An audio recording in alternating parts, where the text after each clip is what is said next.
دەرگای قوتابخانەکانی سلێمانی لەبەردەم مەترسی بایکۆتدان. گرفتی موچە هەڕەشە لە گیرفانی مامۆستایان و چارەنووسی چەند مانگێکی خوێندنی خوێندکاران دەکات. ئەمڕۆ چوارشەممە 25 ئەیلولی 2024 یەکەم ڕۆژی دەستپێکردنی ساڵی نوێی خوێندنە، هەرچەندە حکوومەتی هەرێم 25 مانگ وەک وادەی زەنگی ساڵی خوێندن دیاری کردووە، بەڵام ئاماژەکانی کردنەوەی دەرگای قوتابخانەکان لە سلێمانیەوە باش ناڵێن.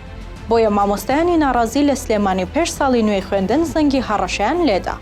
ژمارەیەک لە مامۆستایانی ناڕازی ڕایانگەیان ئەگەر حکوومەت بەپەلە دەست بە دابەشکردنی موچە نەکات، ئەوە بایکۆتی هەواڵەکانی خوێندن دەکەن.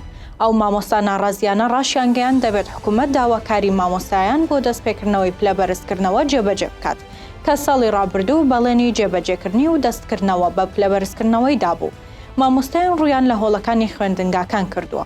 هەموو ساڵێک لە سنووری سلێمانی لەگەڵ دەستپێکی دەوام مامۆستایان چەند مانگێک بایکۆتی دەوام دەکەن.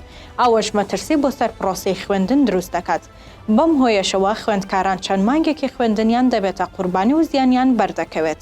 هاوکات دواکەوتنی موچە و چارەسەر نەکردنی کێشەی موچەش زیانێکی زۆری بە دۆخی گوزەران و بژێوی مامۆستایانیش گەیاندووە. واتە گرفتەکە لە هەردوو لاوە زیانی لە مامۆستایان و قوتابیانیش داوە.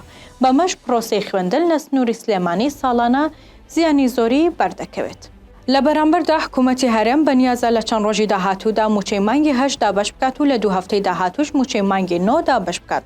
هێشتا نازانرێت خۆ مامۆستایانی ناڕازیش لە سلێمانی بەوە ڕازی دەبن و دەچنە هۆڵەکانی خوێندن، بەڵام پێدەچێت وەک ساڵی پار بایکۆت بەو ڕێژەیە نەبێت کە مەترسی لە سەردەوامی خوێندگاکانی شارەکە بێت.